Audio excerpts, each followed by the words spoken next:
จอดมาวิ่งมาแล้วก็ระวังล้มด้วย เอาขาดโอ้รถไฟ อ๋อ ขาด มัน ขาดเลย มันติดเพราะว่ามันไอ้สาม ไม่เป็น คั ไร น ลู เนี้ ก ยมัน ต่อ ล้ม ต่อไหม มันล้ม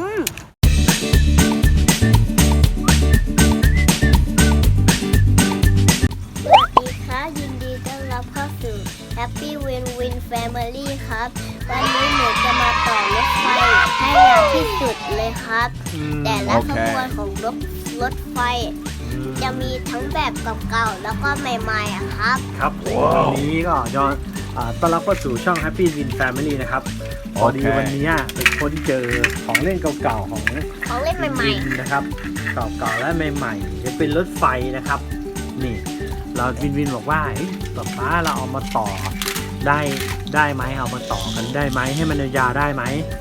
ป๊าก็น่าจะได้นะวินเนาะแล้วเราเอามาต่อกันดูนะลูกนะ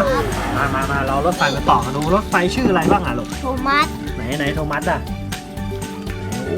โทมัสนี่โทมัสนี่วิ่งได้ไหมใส่ฐานได้ด้วยใช่ไหมลองเปิดสิเอามาต่อกันนะปิดก่อนมาแล้วคันไหนชื่ออะไรบ้างลูกดักลาสโทมัสแล้วโทมัสแล้วก็ทุกคนส่งสินค้าเราต่อกันเลยต่อยังไงนะเป็นต่อไงนะต่อเลยต่อให้ยาวๆเลยใช่ไหมลูกแล้วก็ดีเซลคันนี้ชื่ออะไรนะนี่คันนี้ชื่ออะไรดีเซลเหรอดูหน้าตาดีเซลดีเซลเป็นอย่างนี้นี่เองโอเคดีเซลเป็นกลุ่มเพื่อนๆของโทมัสใช่ไหมลูกต่อเลยเอาคันไหนอีกแล้วก็คันนี้ก็โทมัสใช่ไหมนี่คันนี้ก็โทมัสใช่ไหมคันนี้ชื่ออะไรนี่สีเขียวนี่เฮนรี่แล้วต่อเลยต่อไงนะต่อเลยหันกันนี่เริ่มยาวแล้วครับนี่โทมัสโบกี้ผู้โดยสาร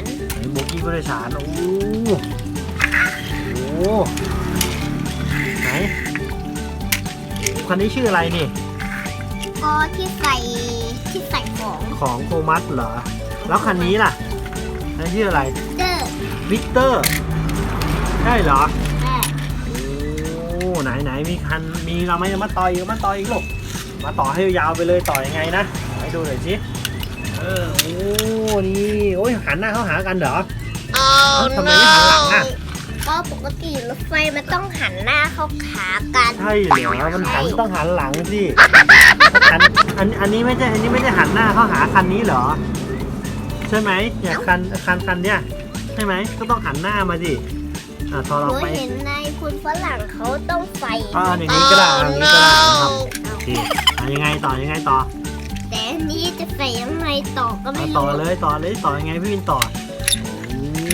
แต่ตัวอีกขบวนอีกหลายขบวนจะต่อยังไงต่อเลยต่อได้ไหมนะต่อได้ไหมต่อได้ไหมก็ได้ยาวมากเลยนี่นะครับนี่ต้องเอาใส่อย่างยาวเลยยาวมากเลยนี่โทมัสเป็นหัวขบวนนะครับนี่นี่ดูพ่วงของโทมัสสักก่อนยาวเลยครับนี่ไปถึงนู่นเลย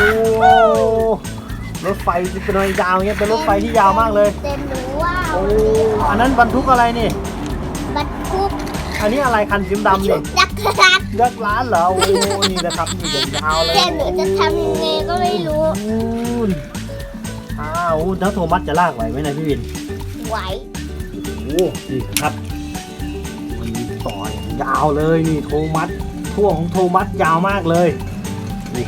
เสร็จยังลูกนี่เราโทมัสมาต่อที่โทมัสหลุดแล้วนี่ไม่ต่อไปเสร็จแล้วตีนี่ก็หลุดอีกแล้วนี่พี่วินแต่เหลืออีก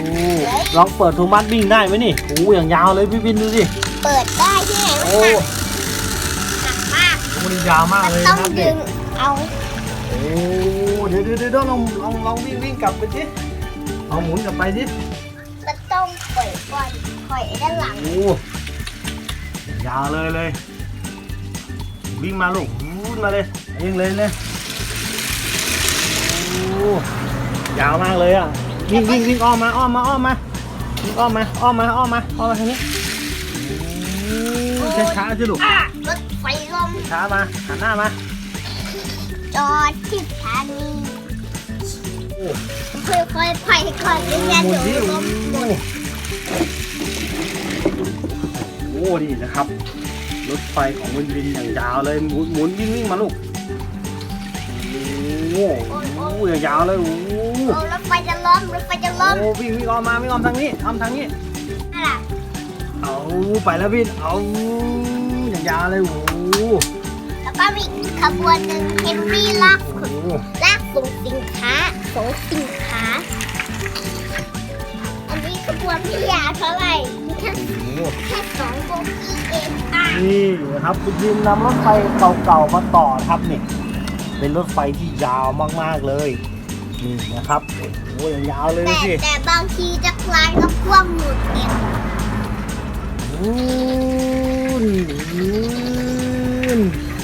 วินลองดึงหมุนไปดิวิ่งไป เอามันจะพันกันนะ พันกันเหรอโอ้ถอยที่มาโอ้ เอาอ้อม โอ้หลุดโอ้ มันต้องหาที่กว้างๆหน่อยถึงจะไปได้ กว้างใช่ไหม ที่ก็กว้างอ่ะ เอามาวิ่งข้างล่างหน่อยมาวิ่งข้างล่างหน่อยไหม มัน โอ้ยนะครับโทมัสลองเปิดดูสิ มันหนักมันจะไปได้ โอ้ไปได้อยู่วิ่งได้โทมัสวิ่งได้แล้ว จอดมันต้องเปิดต่อพ่วงก่อนไม่งั้นจะ โทมัสลากไม่ไหวหรอกเพราะโทมัสมีพ่วงเยอะมากเลย มันต้องเอาพ่วงออกก่อนถึงจะไปได้ นี่กำลังต่อเลยนะครับนี่ อีก โอ้ แล้วก็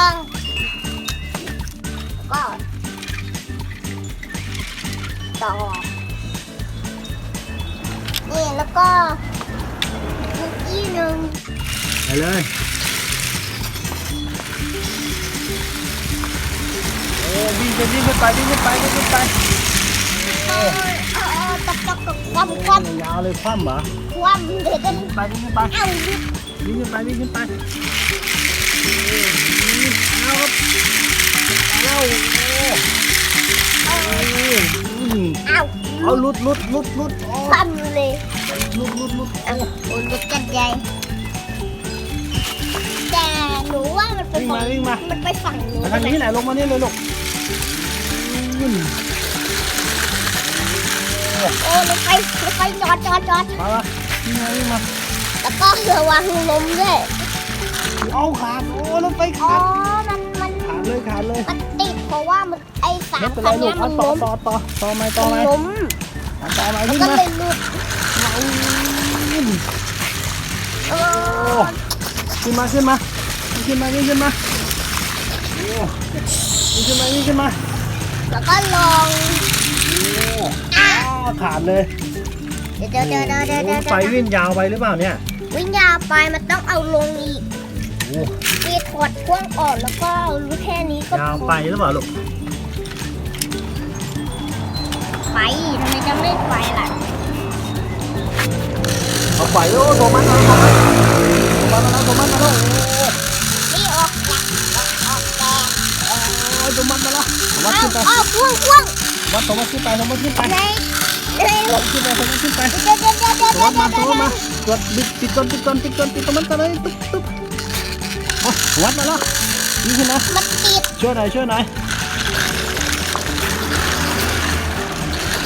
โอ้ จอดแต่คราวนี้ไอ้คันเนี้ยมันจะอยู่กับคอนเนอร์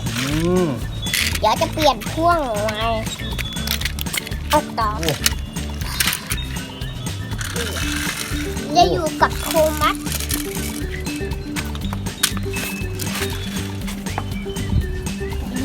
ไปละโอ้รถไฟลงจับจอดเดี๋ยวอ้าวย าวมากเลยพี่รถไฟพี่เนี่ย เดี๋ยว รถไฟคว่ำเลยอ่ะ รถไฟ รถไฟตกกลางเลย น่าจะเป็นรถไฟขนส่งสินค้ารถไฟคอนเทนเนอร์นะนี่หินเลื่อนไปเจอหิ มาน เข้ามา เจอหินก็ต้องเก็บค่อยๆนะไม่งั้นนะไม่ค่อยๆเดี๋ยวรถไฟคว่ำโอเคลง ไปเลยลูกไปเลย โอ้หลุด โอ้ พังเลย โหรถไฟอย่างยาวเลย เอาหักเลย ไม่เป็นไรลูกมันหักมันพังไปแล้วไม่เป็นไรรถไฟมันเก่าแล้วคนรถไฟเก่านั่งก่อนรถไฟเก่าๆอ่ะมารถไฟมาแล้วรถไฟมาแล้ว เดี๋ยวขอขนส่งเดี๋ยวหนูต้องเอาพ่วงก่อน รถไฟพี่วินโอ้ยังเยอะเลยทำไมมันกองกันอย่างเงี้ยรถไฟตกรางเหรอ รถไฟตกรางแล้วก็ขนาดจะเก่าอีกดูหายหมด โอเคนะครับวันนี้ก็ไม่มีอะไรมากพาวินมาเอารถไฟเก่าๆนะครับที่เคยเล่นแล้วมาต่อกันให้เป็นรถไฟที่ยาวที่สุดใช่ไหมลูก ใช่ โอ้รถไฟโทมัสคันนี้นี่ลากไม่ไหวใช่ไหม ลากไม่ไหวต้องหยุด เพราะว่าอะไร เพราะว่าพ่วงเยอะ มันพ่วงเยอะเกินไปใช่ไหมลูกก็เลยโทมัสลากไม่ไหวเลย เยอะมากเลย เนาะ ตู้ เรา คอน ก็ เท ต้อง นเนอร์ ใช้มือช่วยดึงนะครับ ก็วันนี้พาวินไปทำกิจกรรมสนุกอีกแล้วใช่ไหมลูกเนาะฝากช่องไหนลูกสวัสดีครับฝากกดไลค์กดแชร์กด subscribe ให้ช่องวินด้วยนะครับขอบคุณครับ โอเคครับฝากกดไลค์กดแชร์กด subscribe ให้ช่องวินด้วยครับก็วันนี้ไม่มีอะไรมากอย่างที่เห็นนะครับเป็นคลิปที่พาวินเอารถไฟเก่าๆนะครับนี่นะครับเพื่อนๆของวินนี่แหละมาต่อกันให้มันยาวที่สุดเลยนะครับนี่นะครับผมก็พบกันคลิปหน้านะครับค่อยว่ากันครับผมสวัสดีครับ